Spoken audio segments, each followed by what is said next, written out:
Órale pues. Hola hermanos, hermanas y hermanes fuera del binario. Soy yo otra vez, tu hermano en la luz, Jesús Cuauhtémoc Villa, a.k.a. el curandero güero si quieres. Hello brothers, sisters, and those beyond the binary. My name is Jesús Cuauhtémoc Villa, your brother in the light, a.k.a. the curandero güero, if you'd like.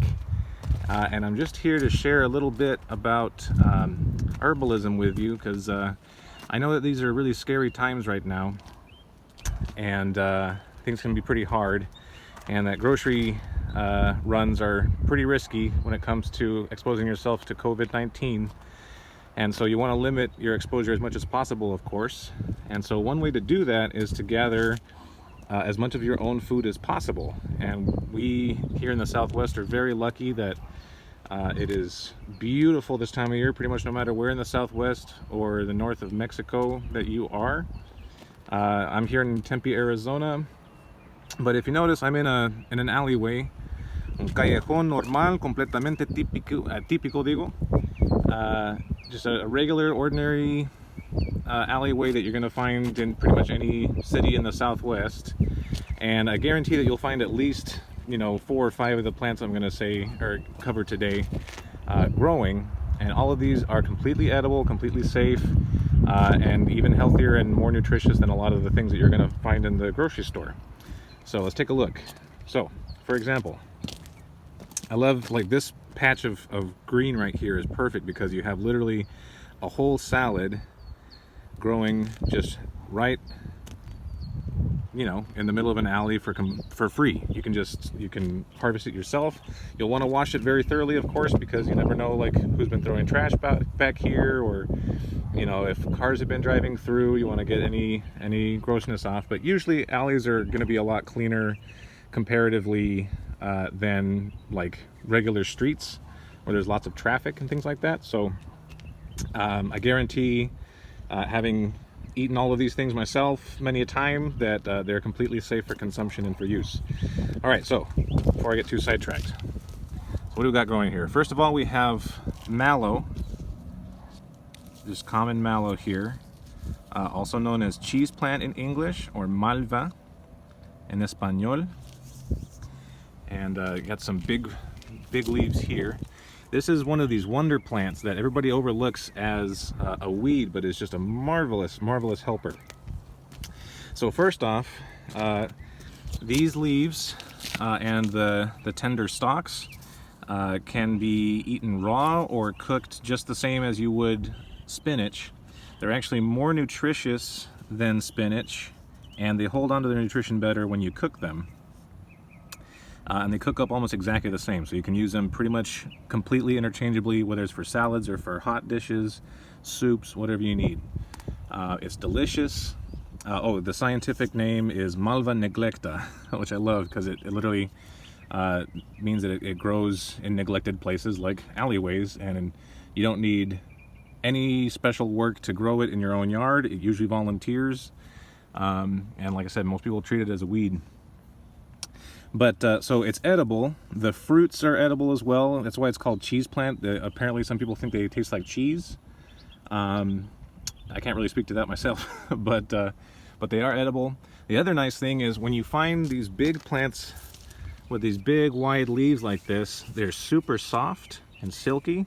And so, if people have been hoarding or panic buying all of the toilet paper, you got one right here. It's a perfect substitute, I swear to God. Don't want to give you too much information, but I personally guarantee that it works. Obviously you don't want to flush it because that'll mess up your pipes and everything, but if you have a compost heap or anything like that, that might be a good way to do it, or just toss it back in the alley so that other plants can grow. Okay, so we got malva, mallow. So growing right next to it, we have some wild mustard. I guarantee you've seen this before. I can't remember this one's scientific name off the top of my head. It's from the Brassicum genus. En español se llama mostaza silvestre, or mostacilla. And again, completely edible, either raw or cooked. It tastes a lot like spicy mustard. you know, almost indistinguishable. So it's really great for adding a little bite to your salads or to dressings. A good friend of mine actually made a really amazing salad dressing using some of this for flavoring. So highly recommend it. Growing right next to that is chicory, or you know, chicoria or achicoria. It's let's see, what's the name of that one? Cichorium intibus. Cichorium intibus. Español, achicoria, chicoria. And it looks a lot like dandelion. These are pretty much exactly the same dandelion greens that you buy in the store. That you pay, I don't know, you know, $2 a pound or however much they're charging you. You know, I don't think you should ever have to pay for dandelion greens again in your life, because they literally grow as weeds in the back, you know, or in your yard or in the alleyways and stuff. These are big, beautiful leaves. You can recognize them because they have these little kind of hook or spine things on the back. Don't let those scare you.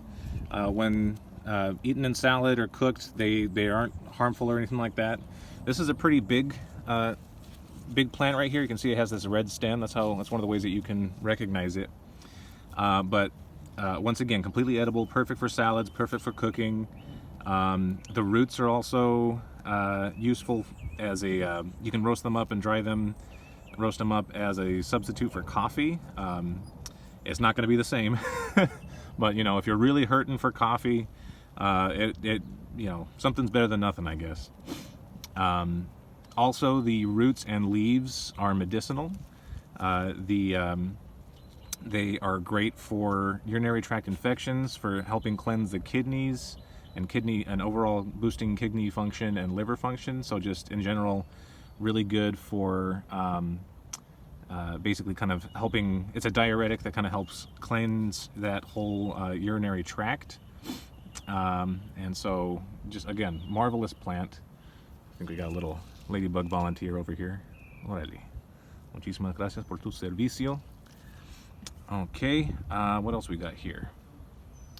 All right, so down here, this is a plant I just learned about recently.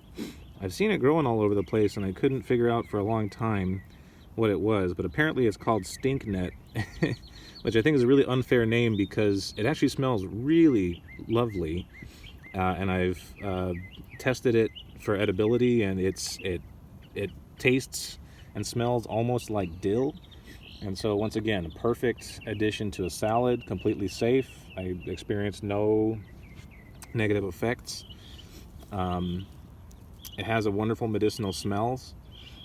So I'm guessing it probably has a similar effect to dill or something along those lines. It's a member of the daisy family. And so it probably has similar medicinal effects to those, but you know, I'm not going to speculate on those and give anybody any wrong information. But what I can tell you is that they are just really delicious in salads. All right, and then we have one more plant growing here.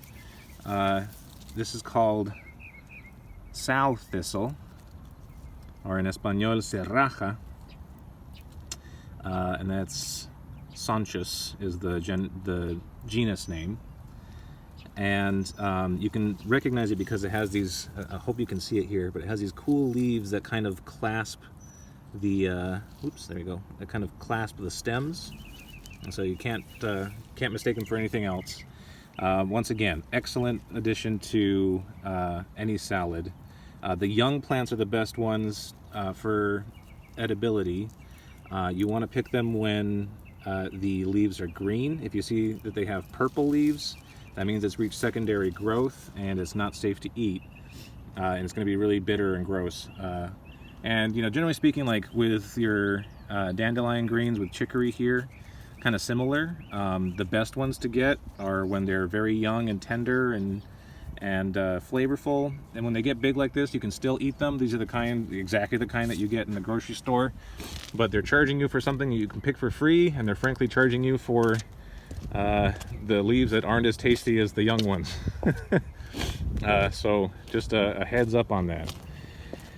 And that's pretty much it for now. If you notice here, I got all along the alleyway, you know, what once might have just looked like a wall of useless weeds. Oh, this is a beautiful mustard plant here. Let me show you the leaves here so you can kind of see that shape. And if you pinch it between your fingers and smell it, it smells pretty much exactly like, you know, spicy mustard. But yeah, like this is why I love being a curandero and having these traditions from my family and from my linda cultura, mi patria México. Well, my patria es Nuevo México, pero mis raíces están en Guanajuato y en México. But anyways, this is why curanderismo and some of these ancestral lifeways are so amazing, is that when times get tough like this and get scary, we have all these wonderful tools available to us, all these ancestral lifeways that allow us to survive and thrive even when things are tough and scary. And I want you to remember that we have more tools, more social support, and more knowledge than we ever had in the past. And so we are even better set up for success in surviving this this pandemic. We just, you know, need to stay at home. If you must go out, you know, wash your hands thoroughly, stay at least 6 feet apart from other people, drink lots of hot liquids like teas, coffee, soup, those kinds of things. It helps kill the virus in your throat. You know, do a saltwater gargle as well. Wash your clothes, you know, regularly. The virus can't survive soap or detergent or anything like that. And when it comes to groceries, you know, if you must go to the store for things that you can't gather or hunt yourself, you know, be safe, follow all those protocols.